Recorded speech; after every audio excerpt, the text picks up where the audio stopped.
উদযাপন করেছি। আলহামদুলিল্লাহ। বজনদার নেতৃত্বে যে টিম পাহাড়ে রেগুলার এসেছে, আপনারা জানেন আসলে এবার একটা ঘূর্ণিঝড়, আমি মনে করি ঘূর্ণিঝড়টা সবচেয়ে বেশি মনে হয় শতায়ঙ্গনের উপর দিয়ে গেছে। সবচেয়ে যে বড় গাছটা এখানে পড়ে গেছে, আপনারা দেখতেছেন। আমাদের জিনপুরি আসছিল সেদিন।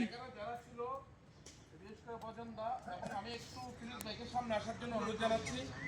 ওনারা যারা আসলে একটু করে আমাকে ব্রিফ করছে, বিস্তারিত জানি না এখানে কিভাবে গাছটা পড়ার পর কি পরিস্থিতিটা হয়েছে, আর কেউ যদি সাথে থাকে জানলে ফিরোজ ভাইয়ের সাথে আমি একটু বলার জন্য অনুরোধ জানাচ্ছি। আমি দেখছি ভিডিও তো আমরাও দেখেছি। আপনি ঈদের পরের দিন হলো শুক্রবার। জি, আমি একটু দেরিতে আসছি, আমার সঙ্গে দেখা হচ্ছে ভদ্রজন বড়দের সাথে মানে কাজ টাজ করে লন্ডন হয়ে গেছে। তারপরে আমি আসলাম, আপনি দেখেছি একেবারে সত্যিকার অর্থেই মানে লন্ডভন্ড অবস্থা ভীষণভাবে। হ্যাঁ, তারপরে আমি এখান থেকে দেখি কেউ নাই, আমি বাসায় চলে গেছি। বাসায় যেয়ে আবার আসছি যখন প্রায় 9:30 বাজে, এসে দেখি যে গাছ কাটতেছে, দিয়ে গাছ কাটতেছে 4 জন।